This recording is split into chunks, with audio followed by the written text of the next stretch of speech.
राधे राधे। राधे राधे महाराज जी। महाराज जी, अपने परिवार को लेकर, अपने प्रोफेशन को लेकर, अपने बच्चों को लेकर मन हमेशा विचलित सा रहता है। मन शांत कैसे करें मन? हाँ देखो, इसलिए आपने जिम्मेवारी अपनी मानी ना, तो आप असमर्थ हैं। न काल आपके अधीन है, न माया आपके अधीन है, कुछ अधीन तो है नहीं आपके। जब जो होना है वो हो जाएगा, तो इसलिए आप चिंतित रहते हैं। यदि ये चिंता भगवान को दे दें तो आप निश्चिंत हो जाएंगे। अगर अपने जीवन का भार भगवान को दिए होते और भगवान का निरंतर भजन करते होते तो आपको इस चिंता में नहीं जलना पड़ता। भक्त निश्चिंत हो जाता है, निर्भय हो जाता है, निशोक हो जाता है। जो प्रभु करेंगे वही होगा, मुझे चिंता क्या करनी है। अपने कर्तव्य का पालन करना है। आपके सामने जो काम है वो काम करना है, आपके सामने जो कर्तव्य है उस कर्तव्य का पालन करना है, और फल पर भगवान पर भरोसा रखना है। अगर भगवान को बीच में नहीं लाओगे तो चिंता नहीं मिटा पाओगे, क्योंकि एक बड़ी चिंता आ रही, मृत्यु, परिवार पर और आप पर भी, किसी की भी हो सकती है। अब उसका निवारण कैसे होगा? तो अगर आप निश्चिंत होना चाहते हैं तो भगवान की शरण होकर भगवान का नाम जप कीजिए, सत्संग सुनिए, और ये विश्वास कीजिए भगवान मंगल भवन है, वो वही करते हैं जिससे सबका मंगल होता है, और अपने अपने कर्मों का फल भोगना पड़ता है। इसलिए गलत कर्म ना अपने जीवन में होने पावे, और अपने परिवार वालों को समझावे, बच्चों को समझावे कि कोई गलत कार्य ना हो। यदि धर्म विरुद्ध कार्य होगा तो उसका फल दुख आएगा, और जब दुख आएगा तो फिर हमारी बुद्धि विचलित हो जाएगी, अशांत हो जाएगी। इसलिए भगवान का नाम जप करो। करते हो नाम जप? हाँ, नाम जप करो, सत्संग सुनो और भगवान की शरण में रहो। जिनके द्वारा रचा हुआ है समस्त ब्रह्मांड है, वही हमें चिंता मुक्त कर सकते हैं, वही हमारे परिवार की रक्षा कर सकते हैं, वही हमारे जीवन में सुख विधान कर सकते हैं। दूसरा कोई उपाय नहीं। भगवान की शरण होने पर ही मनुष्य चिंता रहित हो सकता है, अन्यथा नहीं। जी विवेक जी। राधे राधे स्वामी जी। स्वामी जी, कहा जाता है कि आत्मा और अकाल मृत्यु वाले लोग को मुक्ति नहीं मिलती और आत्मा भटकती रहती है। महाराज जी, मेरा प्रश्न है कि अगर ऐसा है तो परिवार के लोग उस आत्मा की शांति और मुक्ति मिले उसको, उसके लिए हमें क्या करना चाहिए? श्रीमद् भागवत का सप्ताह पारायण, भगवान नाम कीर्तन, साधु समाज को भोज भंडारा, और ये सारे पुण्य उस जीवात्मा को दे दिए जाएं तो जीवन मुक्तता की तरफ आगे बढ़ेगा। नहीं तो आत्महनन, आत्महत्या करने वाले को और जो महत पाप करने वाले जन हैं, इनकी अधोगति होती है, प्रेत योनि आदि को ये प्राप्त होते हैं। तो अगर इनके लिए धार्मिक कृत्य ना किए जाएं तो पता नहीं कितने कल्प इनको भटकना पड़ेगा। तो इसलिए परिवार वालों को चाहिए कि धर्म ग्रंथों का पाठ रखवावें, धर्म ग्रंथों का गायन करवावें, साधु समाज की सेवा करें, भगवान नाम जप करके उस जीवात्मा को दे, तो उसके फल के रूप में वो फिर अपने पाप से मुक्त होकर के आगामी योनियों को प्राप्त हो जाएगा। तो ये करना चाहिए। श्रीमद् भागवत का पाठ कराना चाहिए। श्रीमद् भागवत में महात्म्य में आता है कि एक धुंधकारी नाम का आदमी जो था वो बड़ा पापी था। कई वैश्याओं से संसर्ग करता था, हिंसा करता था, चोरी करता था।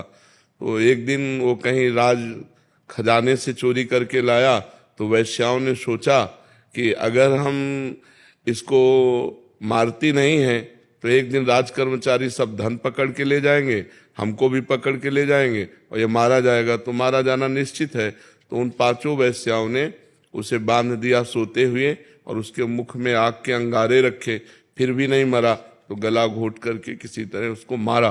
तो वो अधोगति को प्राप्त होकर प्रेत योनि को प्राप्त हुआ, भयंकर प्रेत। तो उनके एक भाई थे गोकर्ण जी, बड़ी कथा है।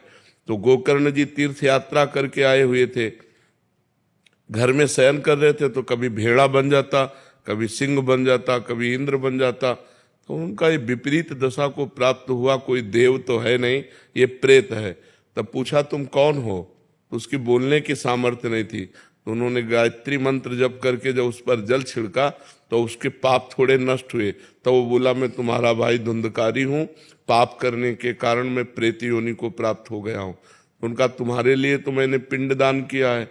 बोले उससे मेरा कल्याण होने वाला नहीं। तब गोकर्ण जी ने भगवान सूर्य से पूछा, तो भगवान सूर्य ने श्रीमद् भागवत महापुराण बताया। तो 7 दिन में श्रीमद् भागवत के श्रवण मात्र से धुंधकारी प्रेत योनि से मुक्त होकर भगवान के पार्षद स्वरूप को प्राप्त हुआ और सबके बीच में विमान आया और बैठकर भगवान के धाम को गया। तो जो अधोगति को प्राप्त जीव हैं उनके कल्याण के लिए श्रीमद् भागवत, भगवान नाम कीर्तन, साधु सेवा, नाम जप ये करके उसको प्रदान किया जाए तो उसका कल्याण निश्चित हो जाएगा, निश्चित। मीत राव जी। श्री राधा वल्लभ श्री हरिवंश महाराज जी, आपके चरणों में कोटि कोटि प्रणाम। महाराज जी, सत्संग में एक बार सुना था कि जो दीन है वही अनन्य है, जो अनन्य है वही दीन है। महाराज जी, दीन का तात्पर्य होता है अहंकार रहित पुरुष। दीन कोई गरीबी को नहीं कहते। जो ये दैन्य शब्द है अहंकार रहित।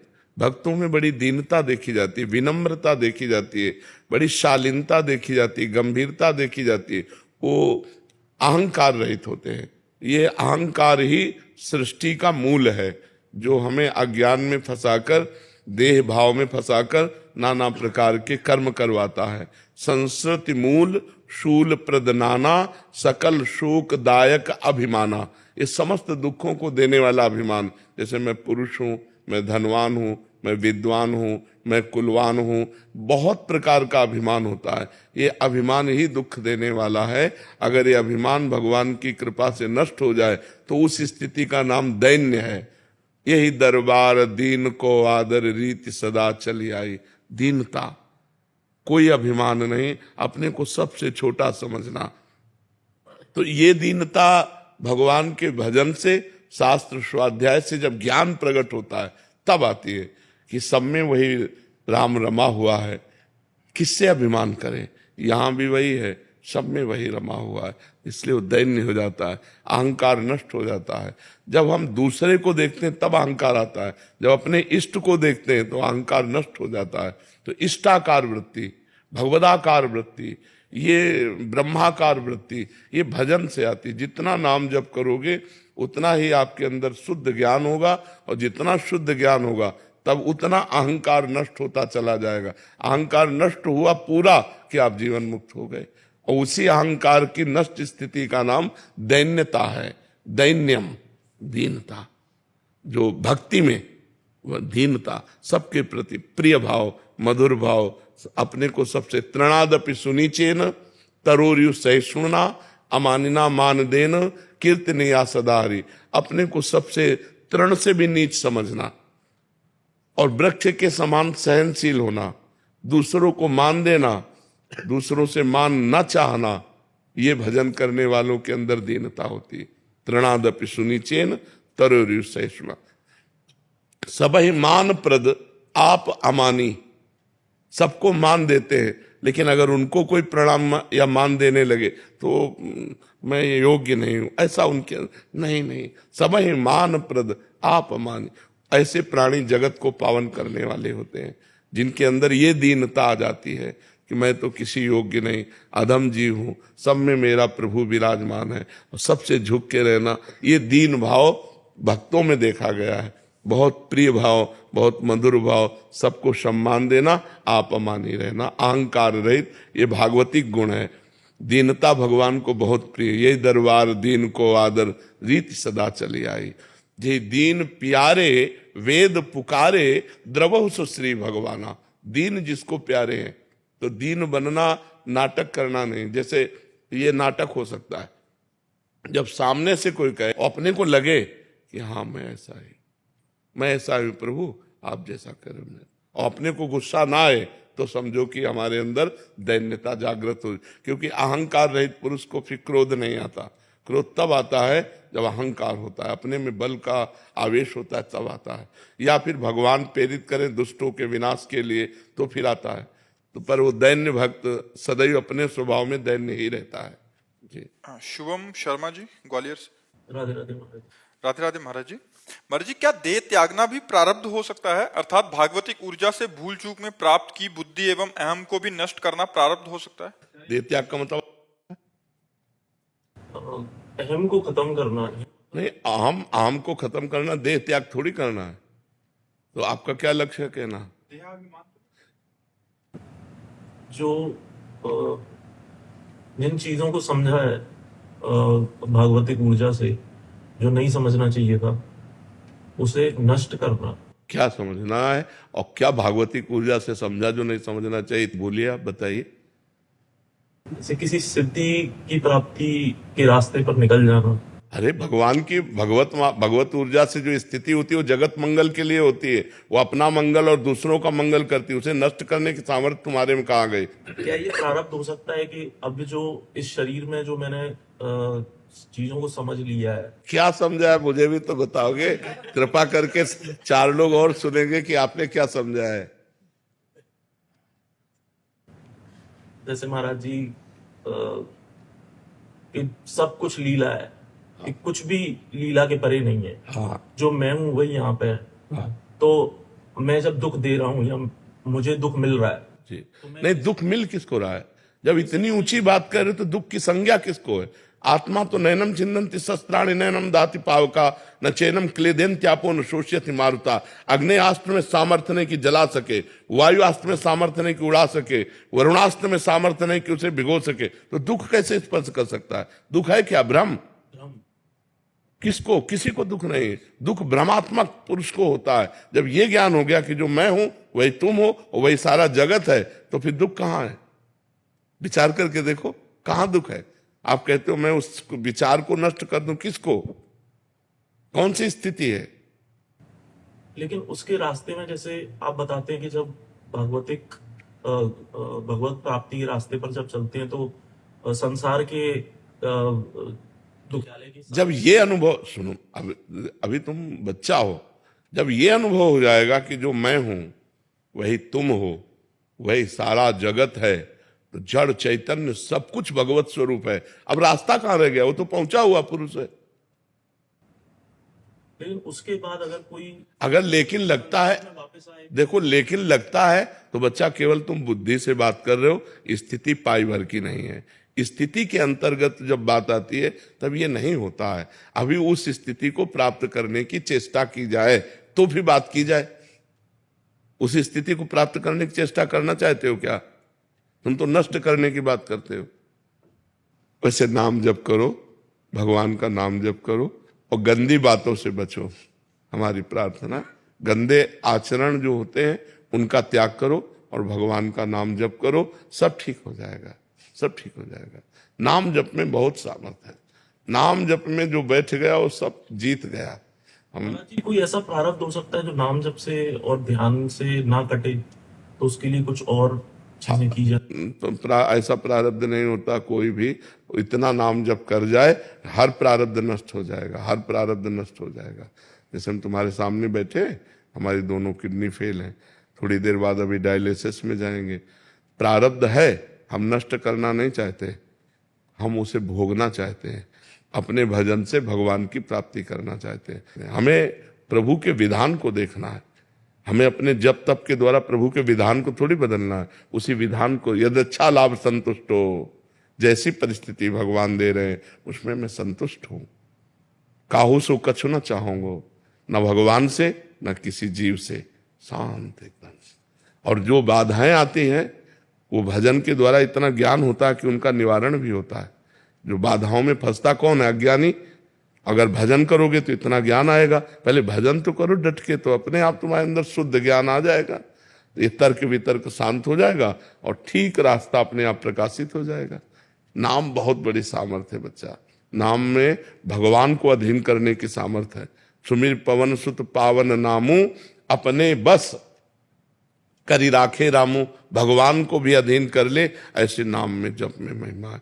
तो प्रारब्ध क्या चीज है? प्रारब्ध पूर्व का किया हुआ पाप कर्म या पुण्य कर्म, प्रारब्ध वही बनता है आकर। प्रारब्ध कोई देवता थोड़ी, हमारा किया हुआ पीछे का कर्म ही प्रारब्ध बनता है आकर के। तो अगर हम नवीन कर्म भजन डट के करेंगे तो प्रारब्ध को परास्त कर देंगे पीछे वाले को। अब यह है कि पीछे वाला है 500 ग्राम और आपका भजन है 50 ग्राम, तो कुछ होने वाला नहीं। आपका भजन जब 500 से ऊपर चले तब वो दबेगा जा करके।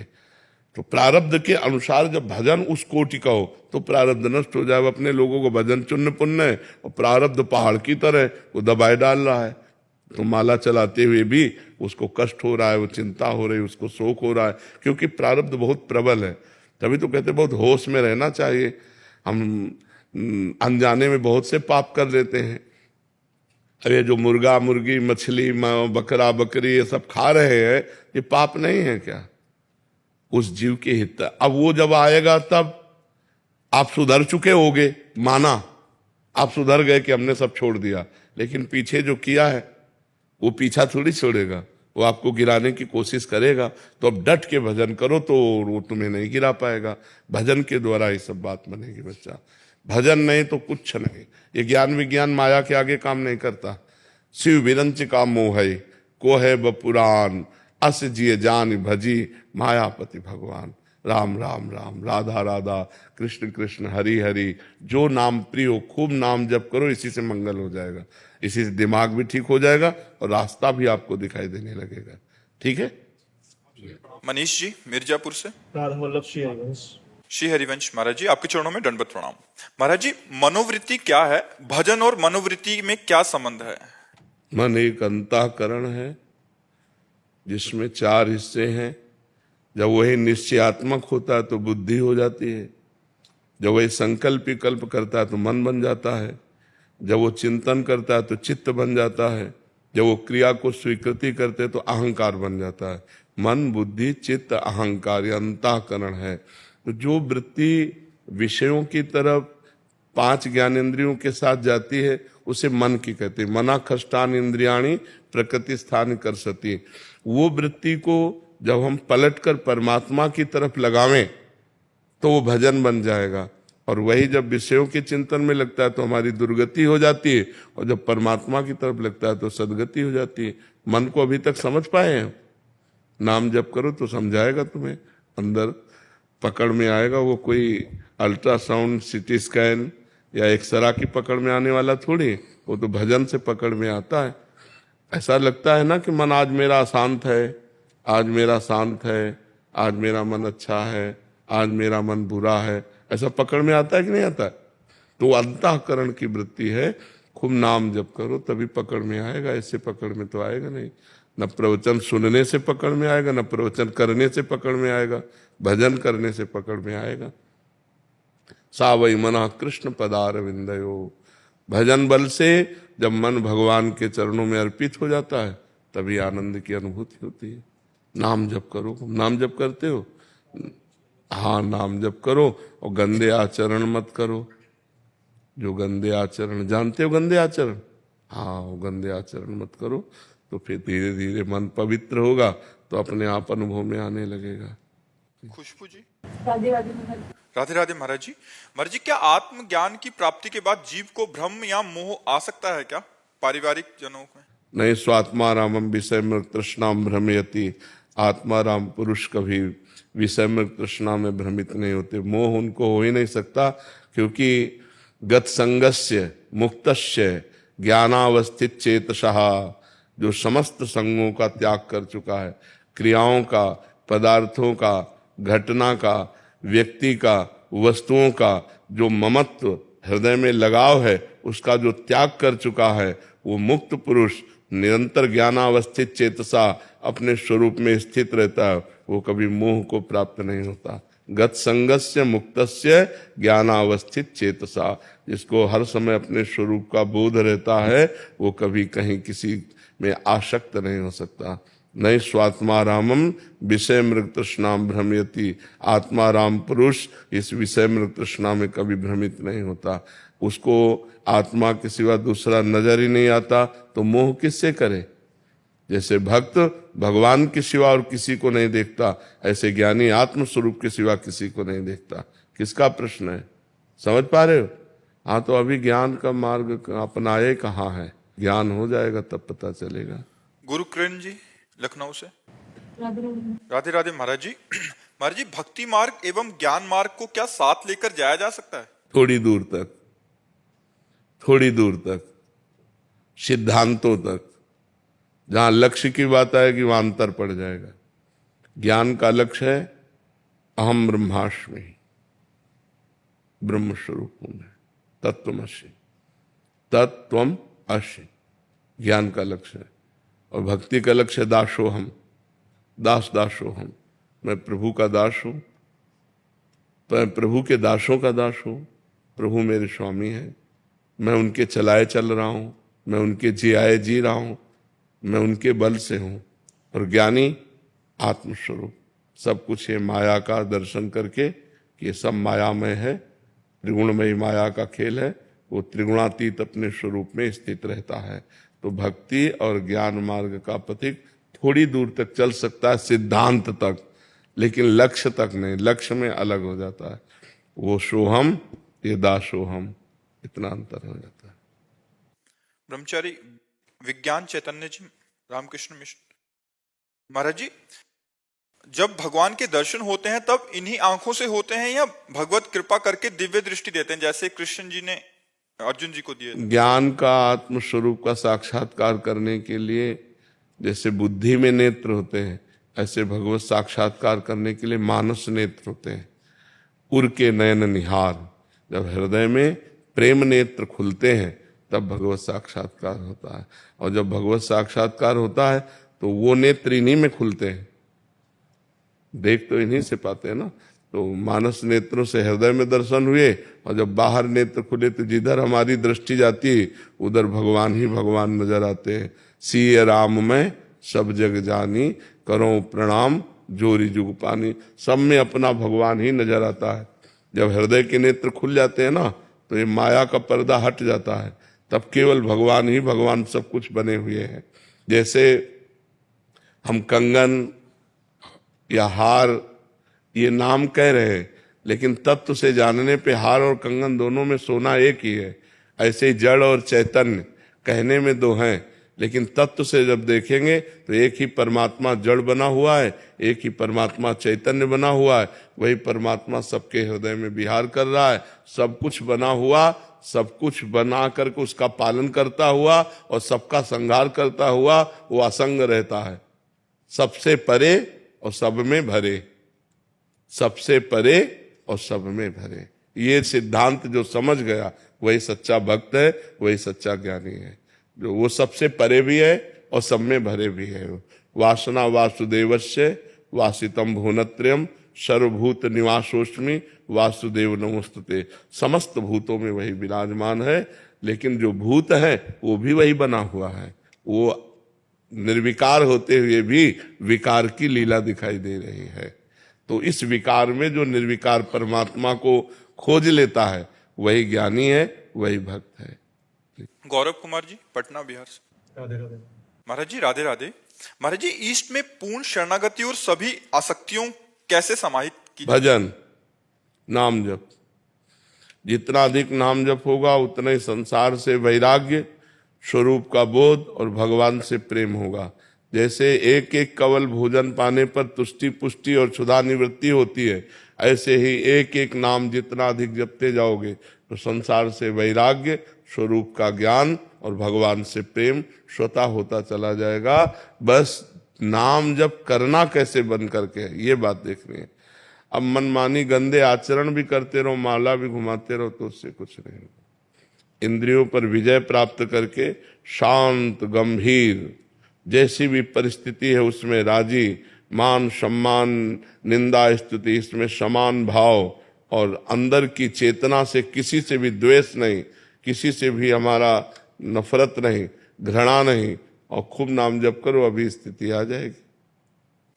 महाराज जी, गुरु निष्ठा और आज्ञा पालन का सामर्थ्य कैसे प्राप्त होता है?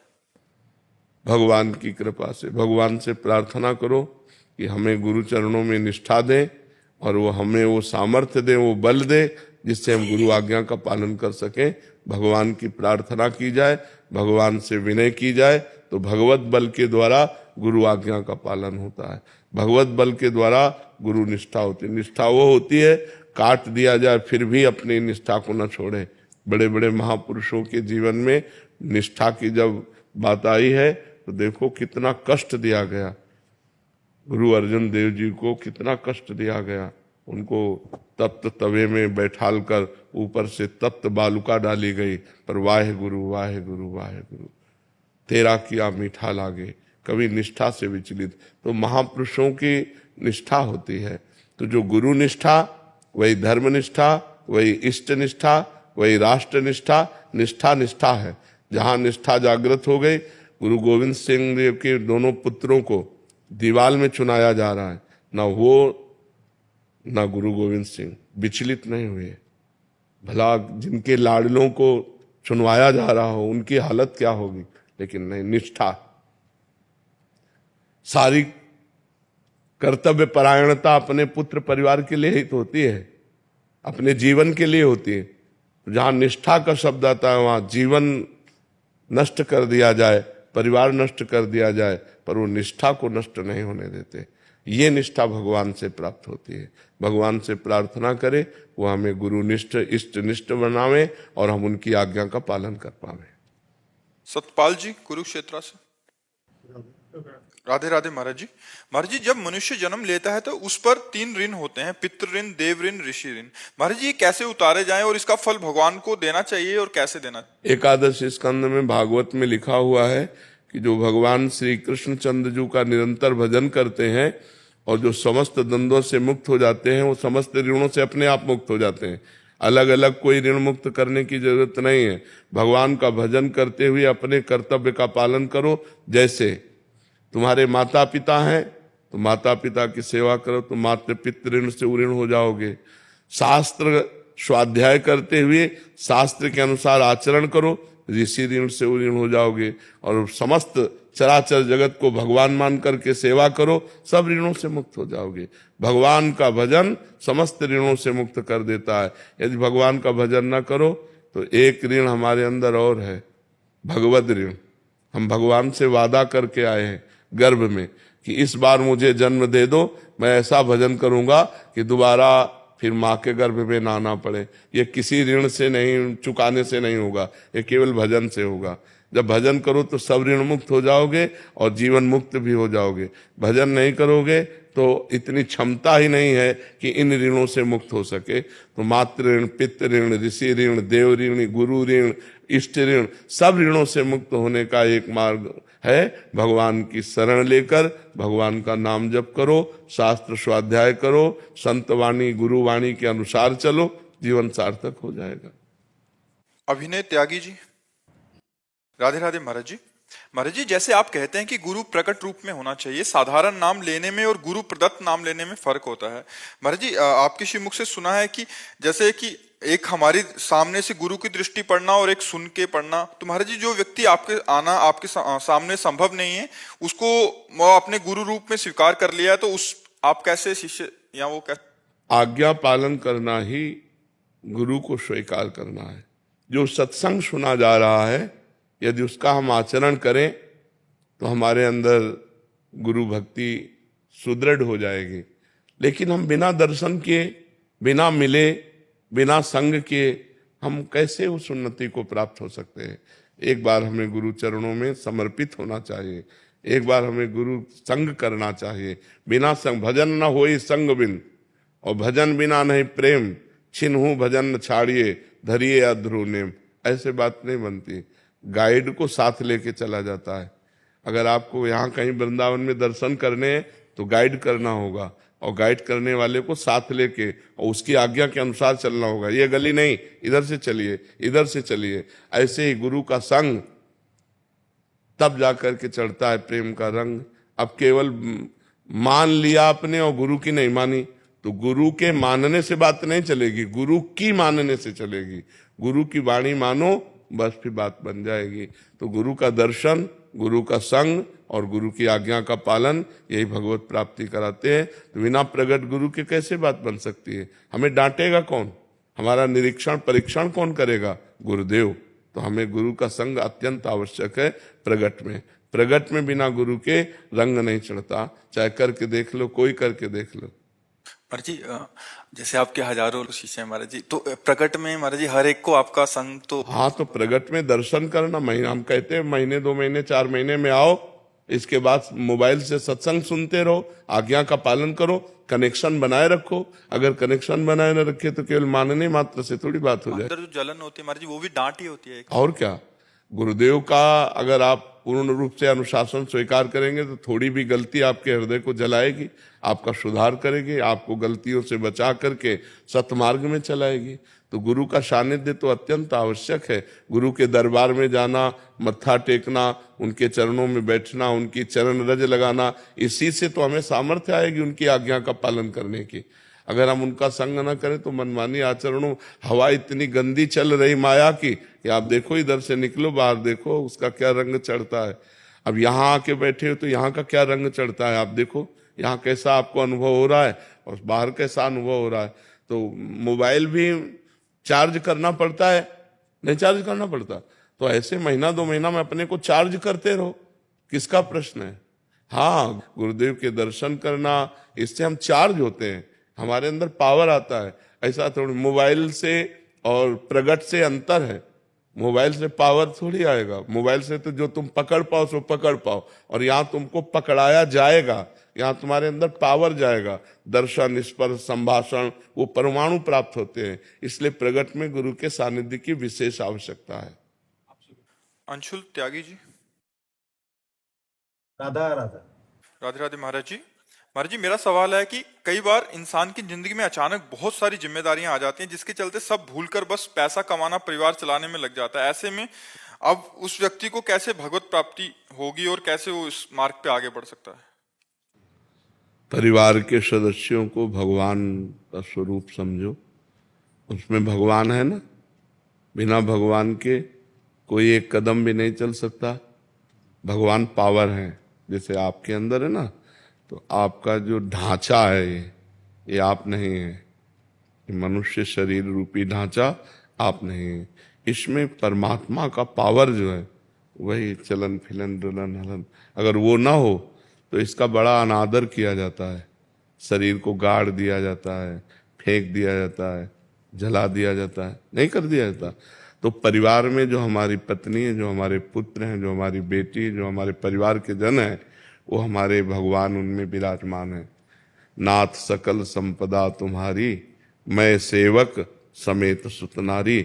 और उनकी सेवा के लिए, जैसे हम मंदिर में भगवान की सेवा करते हैं, ऐसे तुम पत्नी में, पुत्र में, माता पिता में, बेटी में, परिवार में भगवान की भावना करो और खूब मेहनत से धन कमाने की चेष्टा करो। प्रारब्ध के अनुसार धन आता है, अपनी चेष्टा के अनुसार नहीं आता। कोई बहुत मेहनत करते हैं, बहुत थोड़ा लाभ होता है, कोई बहुत कम मेहनत करते हैं, बहुत लाभ होता है। कोई बहुत कम दिमाग के होते हैं लेकिन करोड़ों पर खेलते हैं, कोई बहुत दिमाग वाले होते हैं लेकिन खाने को भी नहीं होता। इसमें पूर्व का प्रारब्ध काम करता है। तो नाम जप तो कर सकते हैं ना, राधा राधा रटते हुए, अंदर राधा राधा जपते हुए हम कोई भी कार्य करें, और जो कार्य करें वो भगवान को समर्पित कर दें, और जिनके लिए कार्य कर रहे हैं वो सब भगवान के ही स्वरूप हैं, ऐसा माने तो गृहस्थी में रहते हुए भगवत प्राप्ति हो जाए। है कठिन, है ना, सबको भगवान मानना कठिन है नहीं, और भगवान है मानना क्या, सब में भगवान है, पावर तो वही है।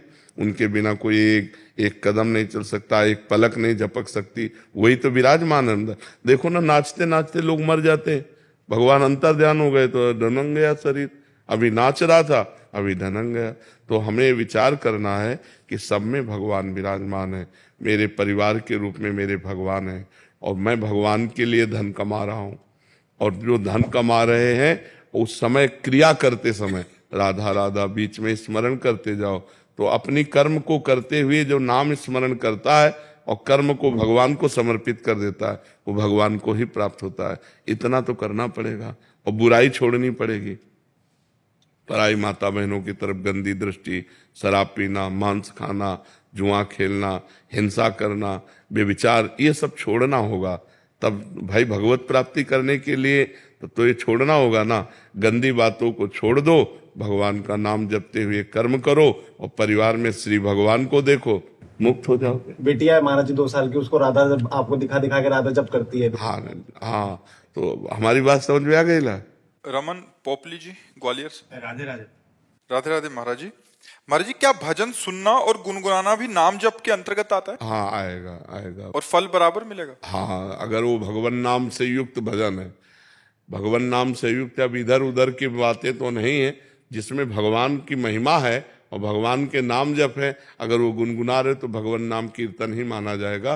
कीर्तन और जप का एक ही फल होता है।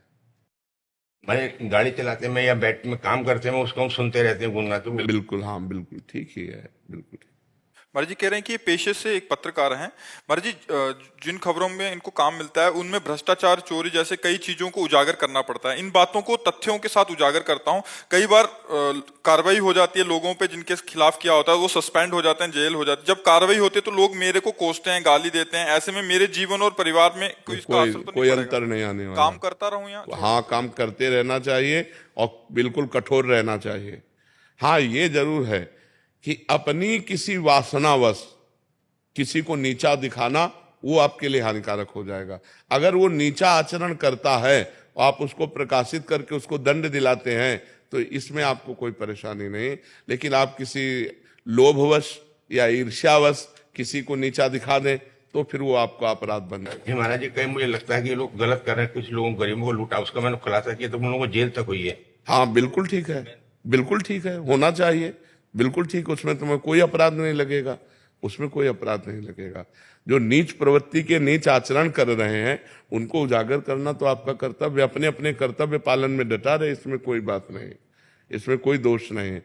मान लो कोई ऐसा कार्य कर रहा है जो समाज के लिए बड़ा हानिकारक है, कि दूसरे के लिए दुखद है, आप उसे उजागर करते हैं, उसे राष्ट्रीय कानून के अनुसार दंड दिया जाता है, तो उसमें आपको कोई दोष नहीं लगेगा, आपको कोई दोष। आप अपने कर्तव्य का, पत्रकार होने का जो है कार्य निर्वाह कर रहे हैं, उसमें कोई। लेकिन घूस लेकर, पैसा लेकर या किसी भय, प्रलोभन, ईर्ष्या आदि के बस ये न करें। हाँ, मतलब झूठ खबर न छापे, सत्य बात जो आपने कहा तथ्य के सहित उजागर करके फिर उसे दंड मिलता है तो आपको कोई अपराध नहीं उसमें। वासुदेव शर्मा जी गाजियाबाद से। राधे राधे। राधे राधे महाराज जी। महाराज जी, राधा रानी की कृपा से सब अच्छा चल रहा है। घर में बच्चा खाना जूठा छोड़ देता है तो मेरी धर्मपत्नी उस भोजन को बाहर रख देती है ताकि अन्य पशु जीव जंतु से खा लें। क्या ये करना गलत है या नहीं, कोई गलत नहीं है। नहीं, वो अधिकारी हैं, वो जीव इस बात के अधिकारी हैं। जैसे जो अपने से बच के बाहर किया तो जैसे श्वान आदि है, कुत्ता आदि है, जो और पशु पाले है, तो उसमें कोई बात नहीं। फेंकने से, गाड़ने से अच्छा है किसी जीव के पेट में चला जाएगा तो ठीक है। कभी कभी अपराध सा लगता है कि बच्चे झूठा छोड़ रहे हैं कि हम किसी वैसे वो तो बच्चे हैं, पर चाहिए ये कि अपनी थाली में उतना ही परोसे जितना आप पा सको। उतना अधिक अपने को अंजाद होती है ना, इतना पा लेंगे। अगर बाई चांस कभी बच जाता है, कोई पशु पक्षी पा लेता है, तो उसमें कोई दोष की बात नहीं है, उसमें कोई अपराध। बच्चे हैं, छोटे हैं, वो डेली ही छोड़ते हैं। हाँ, वो उसमें कोई अपराध की भावना नहीं। पर बहुत अच्छा है, अपना जूठा किसी को ना खवावे। अपने को लगता है ज्यादा है तो पहले निकाल कर रख दे, फिर पशु पक्षियों को दे दे। लेकिन अगर ऐसा हो जाता है, बच जाता है और आप बाहर रख देते हो, कोई पशु अपनी भूख मिटा लेता है, उसमें कोई अपराध की बात नहीं, कोई अपराध नहीं इसमें। जी। संजीव शर्मा जी दिल्ली से। राधे राधे। राधे राधे महाराज जी। महाराज जी, शरीर दिल्ली तिहाड़ जेल में कार्यरत है। वहां पर एक नेगेटिव ऊर्जा सी रहती है जिसके चलते शरीर का चिंतन नेगेटिव हो जाता है। आप कहते हैं सभी में भगवान देखो। महाराज जी, वहां सारे गुनाह करके आए होते हैं, ऐसे जने होते हैं, उनमें मतलब थोड़ा सा मुश्किल होता है अपने कार्य। कभी फिल्म देखिए तो उसमें रोल करने वाले भी होते हैं निगेटिव और पॉजिटिव, आपको कोई परेशानी होती है?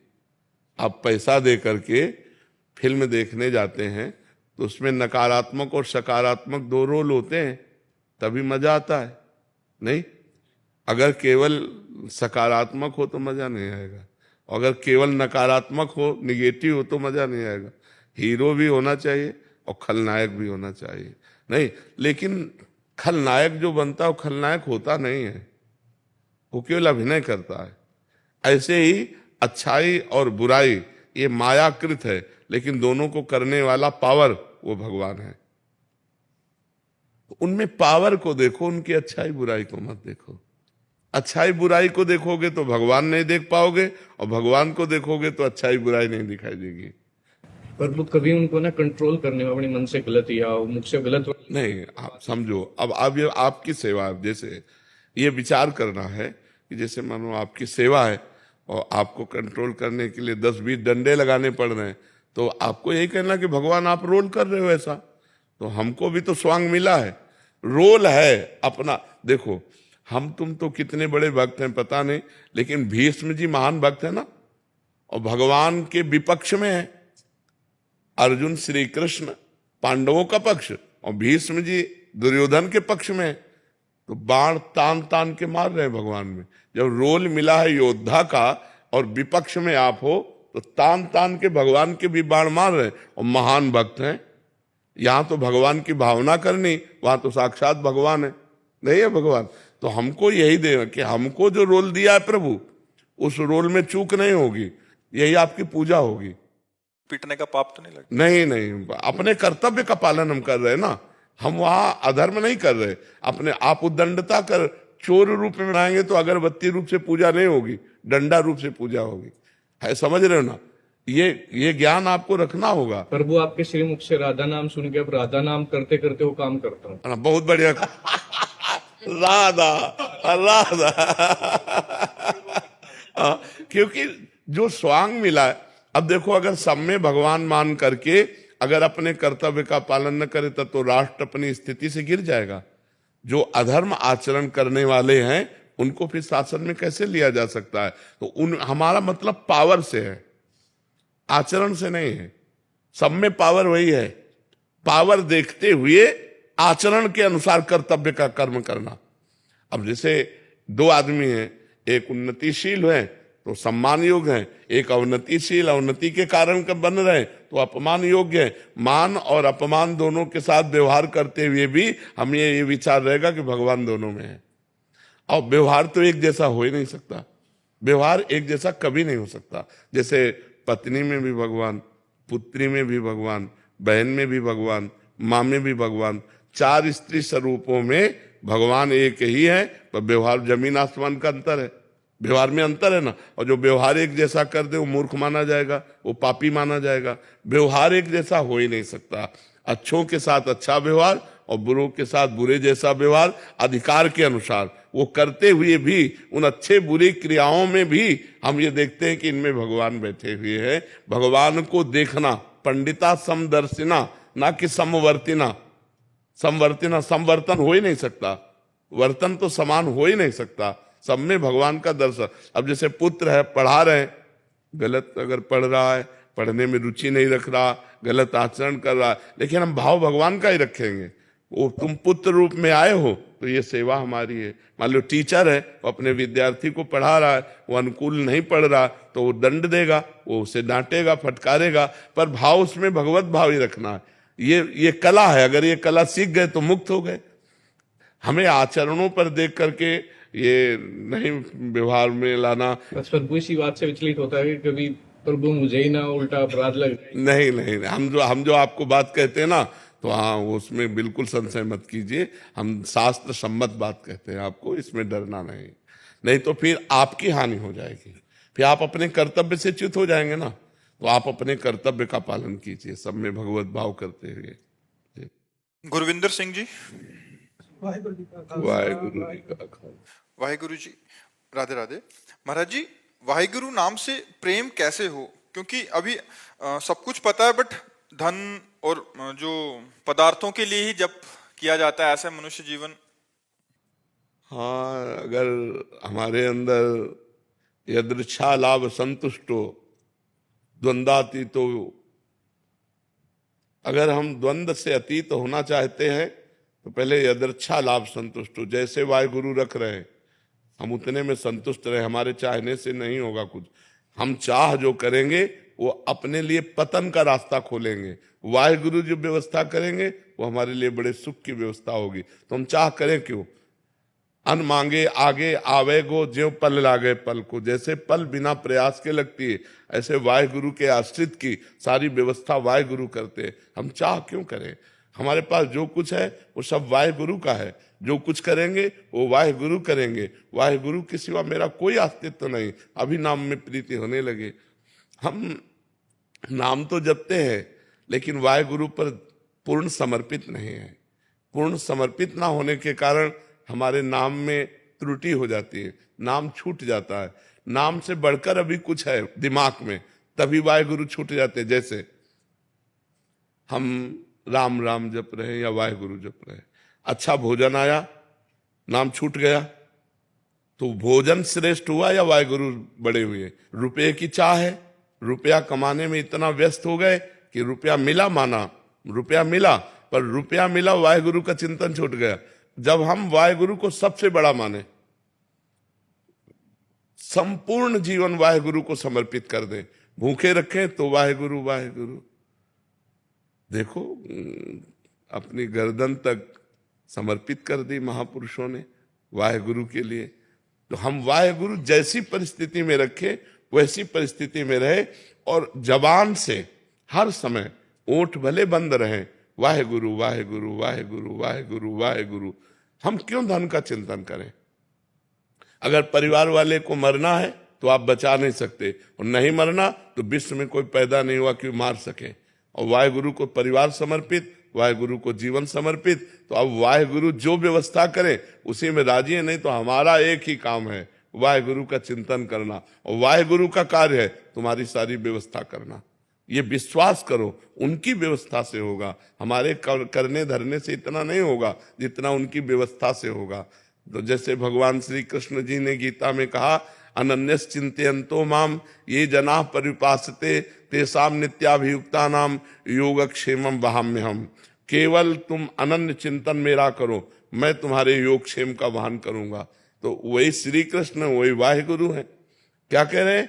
तुम मेरा केवल चिंतन करो, मैं तुम्हारे योग माने जो प्राप्त है और अप्राप्त वस्तु को प्राप्त कराना। जितना प्राप्त है उससे ज्यादा आपको प्राप्त कराना। अप्राप्त वस्तु को प्राप्त कराने का नाम योग है, और क्षेम प्राप्त वस्तु की रक्षा करने का नाम क्षेम है। वही रक्षा करेंगे, वही प्राप्ति कराएंगे। हमारा काम है निरंतर वाहेगुरु वाहेगुरु वाहेगुरु जबान से रखते रहे। जब जबान से रखते हैं ना, तब वो अंदर हृदय में जाता है, और जब हृदय में चलने लगता है फिर ये शिकायत नहीं रहती कि वाहेगुरु का स्मरण छूट गया। वो तो जीवन बन जाते हैं। जैसे दिल की धड़कन स्वयं होती है, ऐसे वाहेगुरु का चिंतन स्वयं होता है। इसलिए सब कुछ वाहेगुरु का है, सब कुछ वाहेगुरु के विधान से होगा, और मेरा केवल एक ही कर्तव्य है, निरंतर वाहेगुरु के आश्रित होकर वाहेगुरु का चिंतन करना, वाहेगुरु का नाम जप करना। महाराज जी, आप कह रहे हैं कि आपके गुरु भाई हैं और आपके बहुत प्रेमी हैं। एक भाई निशान सिंह जी हैं, वो उनका एक वो था कि जब वो गुरु ग्रंथ साहिब जी की हुजूरी करते हैं और जब वाणी जी का पाठ करते हैं और शब्द आदि का, तो किसी एक शब्द में या किसी एक पंक्ति में चित्त लग जाता है और उसमें डूब जाता है। बहुत सुंदर। तो फिर पाठ की जो एक नियमित समय सीमा होती है महाराज जी, उसमें पूरा नहीं हो पाता। हाँ, तो कैसे किया जाए? वैसे श्रेष्ठ स्थिति है ये। एक पंक्ति में या एक शब्द में आप डूब गए तो पाठ पूरा हो गया, सही माने में पाठ पूरा हो गया। हाँ, नियम में पूर्ति में कि इतना रोज होना चाहिए, वो तो बात नहीं पूरी होगी, लेकिन वास्तविक पाठ पूरा हो गया। क्योंकि अगर एक शब्द में एक पंक्ति के चिंतन में हम डूब गए, यही वाणी जी के पाठ करने का फल है। गुरु वाणी जी के पाठ करने का फल है कि गुरु वाणी के शब्द में डूब जाए, और डूब करके जैसा गुरुवाणी कह रही वैसा हम चलने लगे। यही बात है कि आगे हमको पढ़ने की सामर्थ्य न रह जाए और हम उसी बात में डूब जाएं, उसी शब्द में डूब जाएं। यही गुरुवाणी के पाठ का फल है। वो चिंता न करें, ये कोई ऐसी बात नहीं है कि हमको अपने डूबने से हट करके और पाठ करना चाहिए। अगर चित्त डूब रहा तो डूबने दीजिए, गुरुवाणी का फल यही है।